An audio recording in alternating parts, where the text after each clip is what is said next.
The moment my former mother-in-law cornered me in the hospital corridor, she believed she held the weapon that would finally destroy my spirit. She did not realize that the trap she was setting would actually snap shut on her own family instead. I'm Clara Vance, and at 35 years old, I had spent the last 12 months rebuilding my life from the absolute ground up.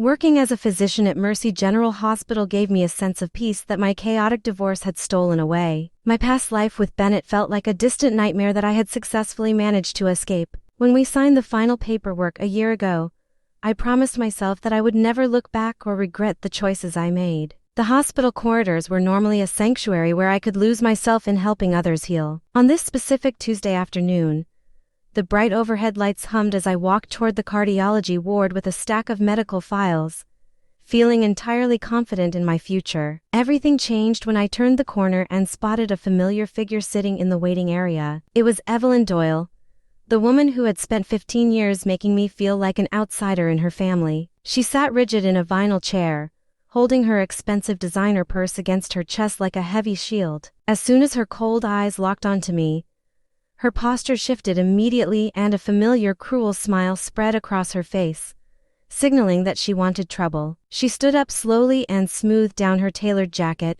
her sharp gaze scanning my medical uniform. She spoke my name slowly, drawing it out as if she were savoring a victory, and asked if I was still pretending to be a real doctor in this place.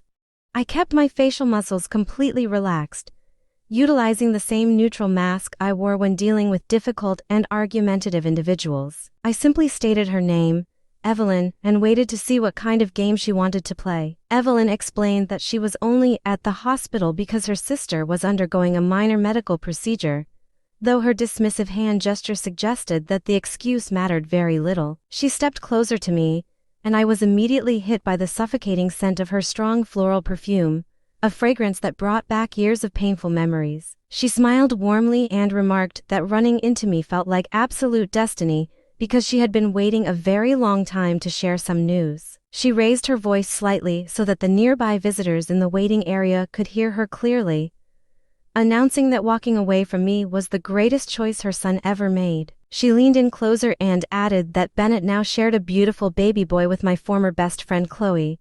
Evelyn delivered those words with immense satisfaction, clearly expecting them to act like a devastating bomb that would shatter my composure. She stood there waiting for the tears or visible anger. My mind flashed back to Chloe, remembering our college dorm days, the wedding dress she wore as my maid of honor, and the sudden silence that grew between us months before my marriage dissolved. I realized then why she had vanished from my life so abruptly. Evelyn watched me closely, expecting me to crumble under the weight of this sudden betrayal. Instead of breaking down, I looked directly at her and calmly asked if that was truly what she believed happened, shaking her confidence. She blinked in confusion, quickly trying to regain her ground and sharpen the emotional blade she wanted to drive deep into my heart. She insisted that I needed to understand exactly what I had lost, mentioning a beautiful grandson and a genuine family that I was never able to provide. I did not offer an immediate reply to her cruel insults. I simply looked past her shoulder at the wall clock, watching the seconds tick away as hospital staff and patients moved around us. I felt a sudden wave of pity for this bitter woman who had invested so much energy into orchestrating a confrontation meant to destroy my happiness. I calmly advised her that she should return to her sister and prepared to step around her. Right at that exact moment, the heavy double doors at the far end of the hallway swung open, and a tall man stepped into the corridor, drawing the immediate attention of the nurses nearby with his commanding presence. He wore a perfectly tailored dark suit instead of medical scrubs, and he carried himself with an undeniable air of quiet leadership. His eyes scanned the busy area until they landed directly on me, and his stern expression instantly softened into a warm, genuine smile. He called out my name, Clara, as he walked toward us with long, confident strides that immediately shifted the entire energy of the room. Evelyn turned her head sharply to see who was approaching, and the realization hit her. The vibrant color drained from her face completely, leaving her looking utterly pale and shaken as she stared at the man standing beside me. Her mouth opened slightly, but for the first time since I had known her, she was entirely speechless. Marcus reached my side and placed his hand gently on my back, a natural and affectionate gesture that showed our deep connection. He looked down at his watch and apologized for being late, explaining that his board meeting had run long. I assured him that he was perfectly fine, but the tone of my voice must have alerted him to the tension. His sharp eyes flicked over to Evelyn, taking in her frozen expression and the way she continued to clutch her purse tightly against her chest.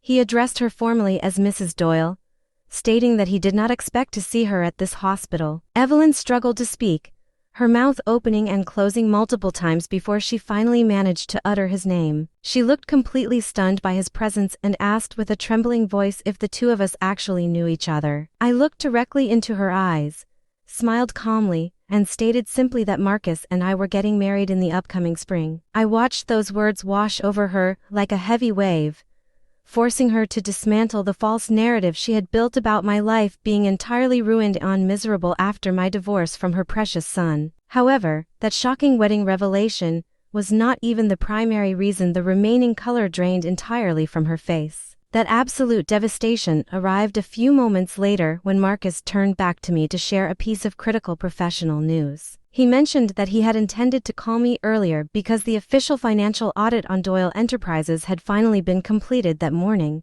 revealing severe discrepancies that would be brought before the board of directors that evening. I felt Evelyn go completely rigid beside me before I could even fully comprehend the massive implications of what Marcus was saying. She repeated the name of the company with a thin, trembling voice, whispering that he was talking about her husband's business, which was also Bennett's company. Marcus looked at her calmly and recalculated the situation, realizing that this corporate matter had suddenly become deeply personal to the woman standing right in front of him in the hospital hallway. He explained carefully that he managed capital allocation for the investment firm holding the absolute majority stake in their company. He added that they had harbored severe concerns regarding the financial books for several months and had just confirmed large sums of money were illegally moved out of client accounts.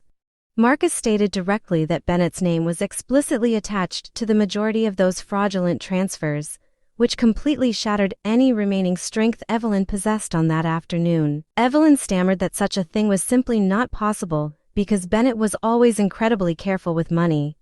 Marcus offered a sincere expression of sympathy because he was a genuinely kind man who never took pleasure in delivering devastating news. He informed her that a mandatory board meeting was scheduled for that evening to determine the next legal steps and that Bennett would undoubtedly be contacted by the corporate legal department before the business day came to an end. My thoughts immediately turned to Chloe and the picture-perfect family life Evelyn had boasted about just minutes prior. I wondered if Chloe had any idea about the impending disaster or how long their superficial happiness would last once the accounts were completely frozen. Their entire luxurious lifestyle was funded by a collapsing company built on absolute deception. Evelyn announced abruptly that she needed to leave immediately, her composure completely cracking as she turned away without uttering a single word of farewell. I watched her walk rapidly toward the elevators, her high heels clicking unevenly against the hard tile floor. To my own immense surprise, I did not feel a single shred of malicious triumph watching her hasty retreat. All I experienced was a profound sense of inner peace and absolute freedom from the past. I realized that the absolute best form of revenge is simply building a beautiful life,